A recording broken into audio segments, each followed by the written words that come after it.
예, 안녕하십니까. 이 노무현 대통령 7주기 김원기 의장의 추도사를 통해서 작금의 현실을 한번 비교를 해보도록 하겠습니다. 이렇게 시작을 합니다. 찬겨울 북풍한 소리 매서울 때면 더딘 봄이 원망스럽기도 합니다. 그러나 해마다 봄은 어김없이 우리 곁에 와서 세상의 모든 생명을 일깨웁니다. 대통령께서 가신 지 언 7년, 오늘 이 서럽도록 찬란한 계절에 우리는 노무현 대통령을 다시 기억하려 여기 모였습니다. 민주정부 10년이 지나고 우리나라 민주주의는 북풍 한설 몰아치는 벌판에 놓였습니다. 민주주의뿐만이 아니라 서민들의 경제, 국가의 위상, 평화 통일의 길이 모두 낭떠러지에 내몰렸습니다. 그러나 국민들은 지난 총선을 통해 직접 불의한 시대를 바꾸기 위해 일어섰습니다.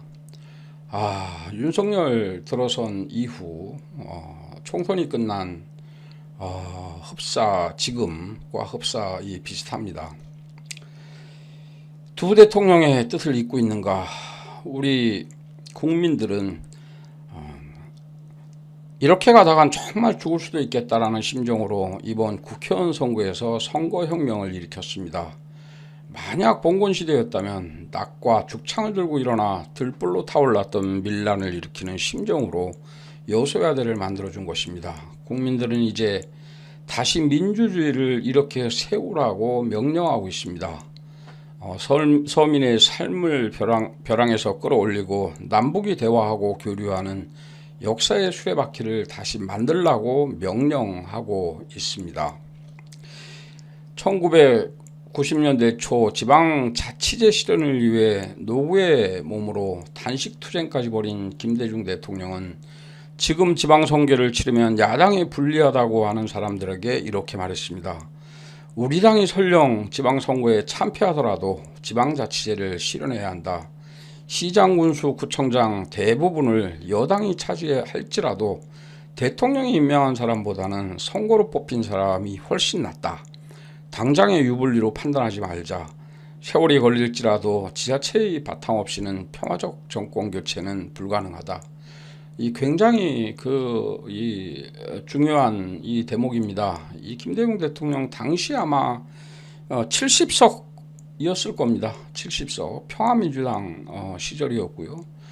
이 소수당으로 이 군부 독재에 맞서 이 단식 투쟁도 했고요. 또 줄건 주고 본질적으로 큰 대의를 위해서 길게 내려다보고 사소한 거 주고 큰 거 빼오는 이 식입니다.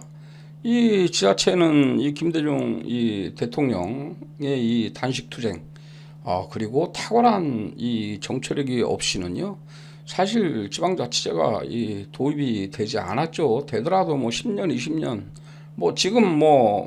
지금까지도 없을 수도 있습니다. 많은 2002년 대통령 선거전에서 나선 노무현 대통령은 지지율의 부침을 겪었습니다. 많은 이들이 이런저런 자리를 주겠다고 약속하고 선거 지원을 받으라고 말했습니다. 노 대통령은 이렇게 말했습니다. 그렇게 거래를 해서해야 하는 대통령이라면 나는 하지 않겠습니다. 지더라도 당당히 게임하는 곳으로 정치 발전에 기여하겠습니다. 이 노무현 대통령의 이 살신성인 그리고 선당우사의 이런 신념은요 참 쉬운 게 아닙니다. 저 같으면 절대 그렇게 하지 못합니다. 누구나 쉽게 이 노무현 대통령의 이 국민 통합 그리고 이 지역구도 해체를 위한 이 자기 몸을 내던진 건요. 결국은 이 대통령 후보가 됐죠. 지금 이 정치를 하겠다고 나서는 사람들이요. 국민의힘이든 민주당이든 마찬가지입니다. 위대한 정치인 김대중의 목표가 특정 지역과 특정 인맥의 집권에 있지 않았던 것처럼 노무현의 꿈과 목표 또한 특정 세력과 정당의 영달을 뛰어넘는 것이었습니다. 우리는 두 분의 뜻을 이어가려는 사람들입니다. 지금 우리는 이번 총선의 결과를 승리라고 평가하고 자족하고 있지는 않습니까? 노무현 대통령의 진정한 뜻을 이어받는 일을 편의적으로 해석하고 있지 않습니까? 2008년 김대중 대통령은 80%를 내주고라도 통합하라고 했고, 노무현 대통령은 늘상 지역주의 극복과 국민 통합이 평생의 목표이며 그 꿈을 한시도 잊지 않았다라고 말했습니다. 이 상당히 이 김홍기 이 의장님은요, 이 노무현 대통령 혈혈 단신이었죠. 당시 이 민주당은요, 노무현 대통령 사실 그 대통령 깜으로 보지도 않았고요. 이 김홍기 의장 홀로 이 노무현 대통령의 이 곁을 지켰죠.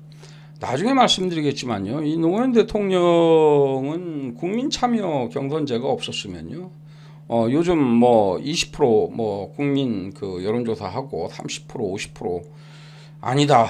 뭐 지금 국힘은 100% 당원들만 하죠. 여기에서 나오는 게 이제 이 정당의 주인은 누구인가, 당원인가, 국민인가, 이런 논란들이 많이 벌어지고 있죠.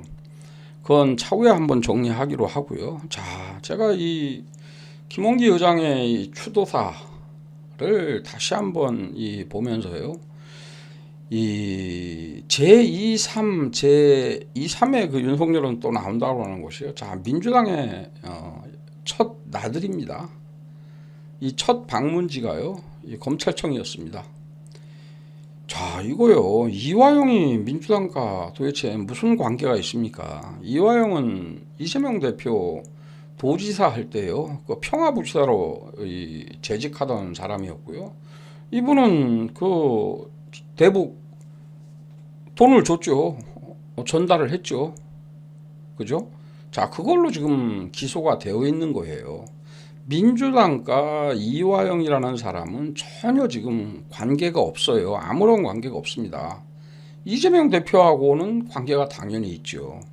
민주당과 전혀 관계없는 이 이화영의 검찰청에서 술을 마셨다. 자, 이거 관련해 가지고 득달같이 바로 달려간 겁니다. 이 사실관계 관련해서 밝혀진 것도 아직 없잖아요. 그죠? 차라리 이 시간에 뭐를 해야 됩니까? 차라리 이 시간에 효용적인 이 검찰개혁 방안에 대해서 차라리 고민하는 게 맞죠. 이 득달같이 총선 끝나고 확인되지도 않은 사항, 민주당과 직접 관련이 없는 상황, 그리고요, 좋습니다. 대표하고 관련된 일이라면 할 수 있지 않느냐라는 주장도 있겠지만요, 죄송하지만 이재명 대표 시절이 아닙니다. 경기도지사 시절이었고요. 우리가 우려하던 바가 이런 거 아닙니까? 아까 이 김홍기 의장 추도사예요. 이 총선 결과 관련해서 당시 여소가대 만들어줬죠. 압승이었고요. 그 대의를 제대로 따르지 않았기 때문에 다시 또 윤석열한테 정권을 내준 거 아닙니까? 저는 이 득달같이 첫 투쟁으로 이 수원지방검찰청에 쫓아간 이 모습을 보고 아연 또 시작이다라는 이런 탄식이 나올 수밖에 없잖아요. 이 민주당은 사당이 아니잖아요. 그죠? 그래서 제가 이 노무현 김대중 대통령에 대해서 구구절절한 예시를 들어가면서 이 7주기 이 김홍기 의장의 이 추도사를 제가 들고 나온 겁니다. 자, 이걸 한번 보시죠. 이 작금의 이런 모습에 대해서요, 이것으로 답을 하겠습니다. 불출마를 한 홍성국 의원하고요, 이 불출마의 변입니다. 자, 21대 183석. 자, 그러면 4년 맞죠. 자, 그러나 지난 4년간 우리 사회는 한 발짝도 미래로 나아가지 못했습니다. 제로섬 정치는 오히려 사회 불평등을 심화시키고 민주주의를 위기에 빠뜨리고 있습니다. 특히 윤석열 정부는 80년대 낡은 이념으로 우리나라를 후진시키고 있습니다. 자, 이거 한번 보십시오. 저는 지난 4년간 국회의원으로서 나름 새로운 시각으로 우리 사회를 바꿔보려 노력했습니다. 대전환을 경고하고 대안을 만드는 것이 제가 정치를 하는 목적이자 소임이라고 생각을 했습니다. 그러나 지금이 후진적인 정치 구조가 가지고 있는 한계로 인해 성과를 내지 못했습니다. 때로는 객관적인 주장마저도 당리당략을 이유로 폄하받기도 했습니다. 이 홍성국 의원의 말입니다. 뭘 해야 된다는 얘기예요.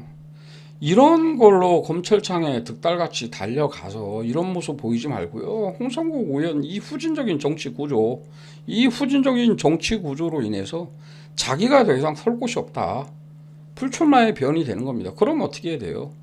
정치개혁의 과제라도 여기 쫓아가서 팻말 들고 구호 외치는 시간에요. 그런 과제들을 고민하는 민주당이 돼야 되는 겁니다. 자, 이탄희 의원 이 연설을 한번 보겠습니다. 정치의 목적은 평범한 사람들의 삶을 지키는 데 있습니다. 그런데 오늘날 한국의 정우 정치는 정치의 목적, 싸움의 목적을 잃었습니다. 용적공 유채한 800원 버스기사 김학의, 신림동 반지하의 홍수지, SBC 빵을 만들던 박선빈, 쿠팡 물류센터의 장덕준, 서울대 청소노동자 이용구 등 제가 의정 활동을 하면서 만났던 수많은 우리의 이웃들은 정치의 보호를 받고 있지 못했습니다.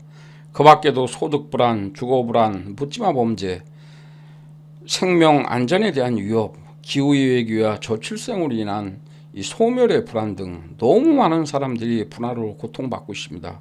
우리의 중우 정치는 이 주권자들의 이 고통을 방치하고 있습니다. 여기 갈 게 아니고요. 여기 갈 게 아니고요. 민생의 현장에 이재명 대표가 직접 이 의원들과 함께 고생하는 현장을 직접 보고요. 우리 국민들 지금 특히나 얼마나 위로를 받고 싶겠어요. 자, 이런 정치를 한다면요. 이 민주당은요. 저는 3년 뒤에요.